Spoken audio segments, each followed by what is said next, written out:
What's up, guys? This is Gen X Cowboy coming to you from Family First Sports, where we talk all Dallas Cowboy football. Hey, man, this Micah Parsons trade has kind of like settled in a little bit. I made a video last night of, my reactions to the trade. And I had some words for Jerry, and I had some things I said about Micah, and I meant everything I said. But after hearing different people talk about the trade, and it gave me a little bit more perspective on what this really means and how Micah Parsons is viewed. And I just want you to hear what other players and people in the media, content creators, all that. I want you to hear what they had to say, former players, former coaches, about the Micah Parsons trade and exactly how to view this trade. Y'all check this out. Now, and by the way, this is before Micah was traded. You guys are the football guys. You go first. Me personally, I don't think so. I think to be the highest paid guy, you got to be able to do multiple things, and I think he's a great pass rusher. There's no doubt about it. I mean, it's well documented, his athleticism. The problem is Dallas Cowboys don't get in third down very often. Their run defense is atrocious right now, so his ability to rush the passer has been limited as of late. My point is, you have to stop the run. He's not a great run defender. T.J. Watt's a great edge setter. Myles Garrett, it's hard to run to his side. I just think as a pure pass rusher, talent-wise, sure, give him some money, but I don't think he's the elite number one defender in the National Football League. That's just me. I think it's the market. If it's your time to get paid, you don't have to be the best. If you're the best at the time and it's time for you to get paid, shit, you get paid. Like, it's been corners who got paid more than me. They weren't fucking better than me. It just was how the market went. So at this point, they giving DNs $41 million. Parsons should get $41.5 because he's next. Hey, we just follow the market, baby. That's how the league go.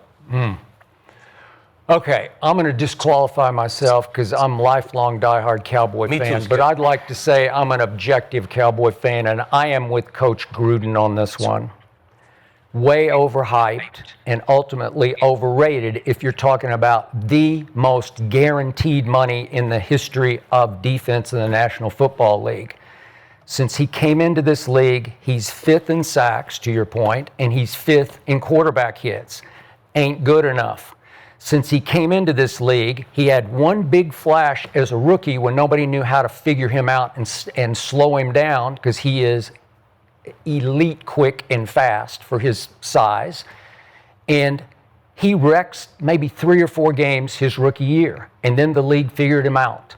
And down the stretch of his second year and down the stretch of his third year, the league just shut him out and wore him out because he's a little light for his frame, 6'3"-ish, 250-ish, and the tackles just engulf him, and the chippers take big chips out of him, and he just wears out over time. And since his rookie year, I have yet to see him. Now, I'm going to say this. Again, I'm not a big Skip Bayless fan, but he ain't told no lies right now. Everything that he said is absolutely true. I'm not saying that warrants what Jerry did, but everything he said was absolutely true. Right? He's fifth in the league in sacks. That's huge. Does he deserve to be the highest paid, though? I like Micah Parsons. I'm a Micah Parsons fan, but does he deserve to be the highest paid in the league? Knowing what he did in the playoffs, knowing how he disappeared in the Green Bay game. I get it. They focused on him, right? People say the reason why Michael disappeared because they focused on him in the Green Bay game. No, they didn't. They focused on him, especially with the run game. They ran at him, right? So I got to hear him out now. Now I want you to hear what the other guy, the cornerback, said. He made some great points too. Let's keep going. A game, and in his playoff games, 2 against San Francisco and 1, unfortunately, against Green Bay at home when they were a 7-point favorite as the 2 seed, he no-showed in all 3 games, especially the Green Bay game, when I had to look after the game at the chart just to see if he played, because I couldn't remember whether he played in the freaking game.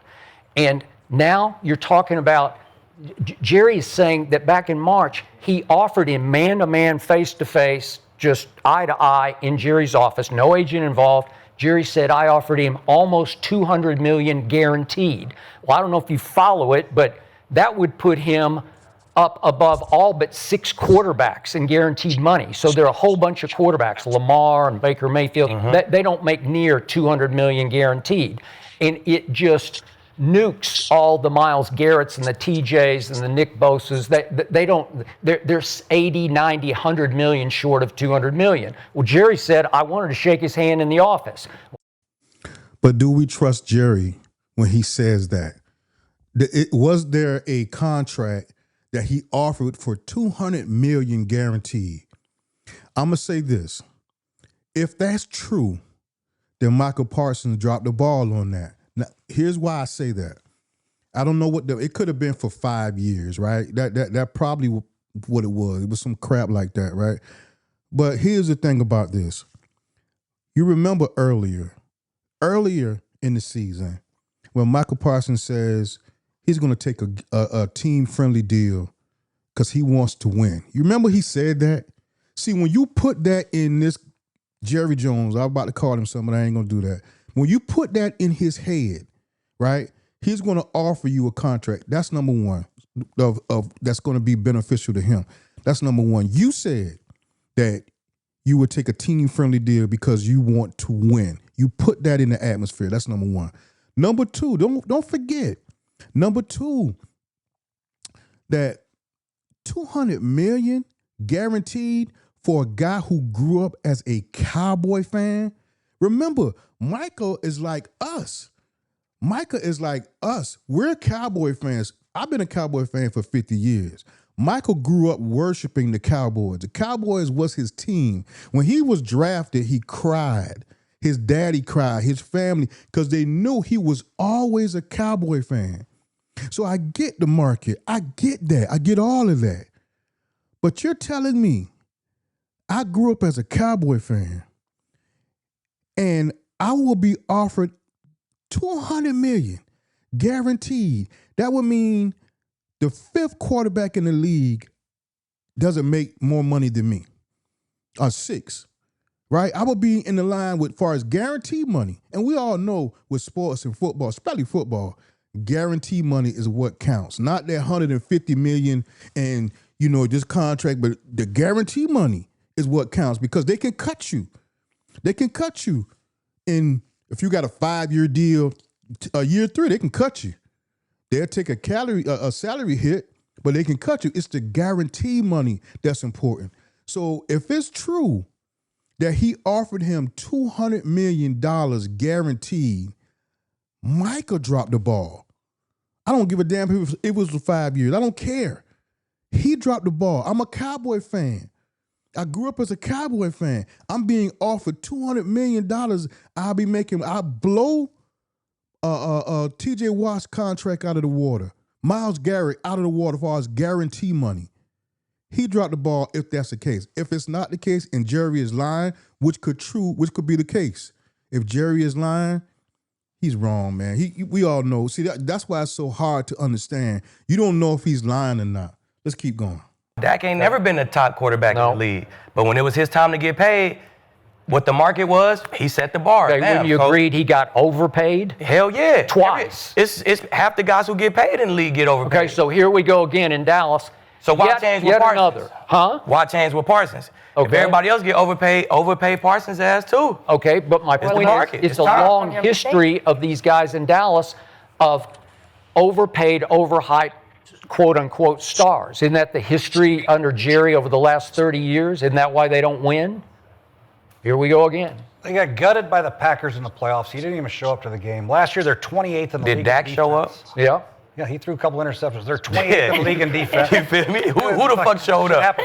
Shit happens. It's hard. Quarterback's hard. A lot harder playing defensive end and not making a tackle or a sack or even being in the stat sheet in the playoff game. They're 28th in the league in defense last year. You're telling me they have the highest paid defensive player in the NFL on their defense and they're 28th in the league? Bro, if Jay Gruden didn't make some serious points right there, man, he really did. Now, none of the Cowboys showed up in that Green Bay game. None of them did, right? But the two highest players, the two leaders of the team on offense and defense, Dak Prescott, didn't show up. That's why I give you Dak Prescott guys hell when y'all talk about Dak as if it's everybody else's fault, but Dak ain't being held accountable. But I ain't going there. But Parsons didn't show up either. He didn't show up at all. And you can say what you want. You can say they focused on Parsons. Let's look at the tape. Have the tape guys look at the tape. I don't really think they focused on Parsons like that. I think when they focused on him, they ran at him, right? He didn't show up, period. He's the guy who wants to make all this money. He wants to be the highest paid, and you don't show up in 3 playoff games. What you are paid for is sacks, right? They don't want you doing nothing else but at least get sacks. They want you to tackle, of course. They want you to start the run. But your bread and butter is sacks. In 3 playoff games, you got 1 sack, bro. 1 sack. And you telling me you turned down $200 million guaranteed? Come on, man. Something ain't right. Something ain't right. Either Jerry lying or somebody else. I cannot believe he did that. Or you priced yourself too high. Now, there's a rumor going around saying that he's averaging $47 million. Is that true? I got to do my research on that. But if that's true, that's insane. I wouldn't have paid him $47 million. T.J. Watt making $40 million. I'd have paid him $41.5. But if this dude is making $47 million, I don't know where I heard that from, $47 million. I guess I need to add up the contract he got for Green Bay. If that's $47 million, that's insane. 28th. On any defense he plays in, they ain't going to be 28th ranked. They're not. Miles Garrett's not going to be on a 29th ranked defense. I could be wrong, but I don't think so. Not to say that defensive end has that much of an impact on a game, but if you want to be the highest paid defensive player, you should have more impact on your team. Like and your Myles team Garrett, should be 28th defense. Kind of like Myles Garrett, right? He has impact. It's Cleveland trash, bro. He ain't impact no W's. I know this. If I call a play, I know where that sumbitch is on the running play. That is true. Is that same with Parsons? Same with Parsons. I don't give a damn where Blocking by yourself, you'll wreck the game. That's why he don't wreck games, because they pay so much attention to him. They're going to make sure the running back come chip him. They're going to make sure a tight end is on his side. Pass play, yes. On a run play, I don't give a damn where Mike is at. I feel it. In fact, I've watched team after team say, where is he? Because I'm running at him. Exactly. Because he's backing up. He's like, I don't want any part of this. Okay? I agree. He could play better against the run. Okay. You're playing a situational pass rusher, basically, that'd be the highest paid player in the NFL on defense. I just can't wrap my head around that. All right, guys, that's pretty much it. I don't want to watch the whole show. But, these guys have some great points. Some great points, man. Micah Parsons wants to be the highest paid, but he's susceptible against the run. Now, that press conference that Jerry Jones had yesterday was embarrassing, right? It was embarrassing. I don't agree with none of it. I think it's all bullshit about the reason why they did all this stuff was because of the run. No, I think the reason why you did it because you're trying to save face, because you should have signed in earlier last year when they came at you the first time. You remember when they said that they came at him and then they was busy doing Dak's contract. If you listen to Jerry's press conference yesterday, he kind of blames Dak. Just listen to it again. He mentioned Dak's contract, and that's part of the reason, right? That was part of the reason, because I really think he brings Dak's contract up all the time, and he tried to make it seem like I really wanted. No, I don't think you did. I think you were forced because you didn't have a plan. He never has a plan, right? So I think that's part of it. But he dropped the ball when they came at him early, and they told Parsons' agent that they were busy doing Dak's contract. That was the time to sign Parsons then. You dropped the ball on that. So part of this, majority of it is on you. But I will say this, I'm going to end with this. We got to start looking at Micah Parsons like, hey man, maybe you overpriced yourself, bro. I get you young. I get you're one of the best pass rushers in the league, but the numbers ain't adding up for you to be that. And I understand that it's your time. You should get paid. You should have got paid 41.5.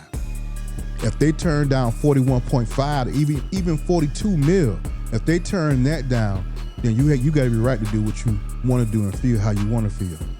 But if they didn't turn that down, and they offered you $200 million, and you price yourself at $47 million, which we don't know is true or not, that's on you, bro. That's on you. All right, guys, this is Gen X Cowboy coming to you from Family First Sports. Please like and subscribe to the channel. Plan to bring you guys some great content moving forward. Y'all stay up.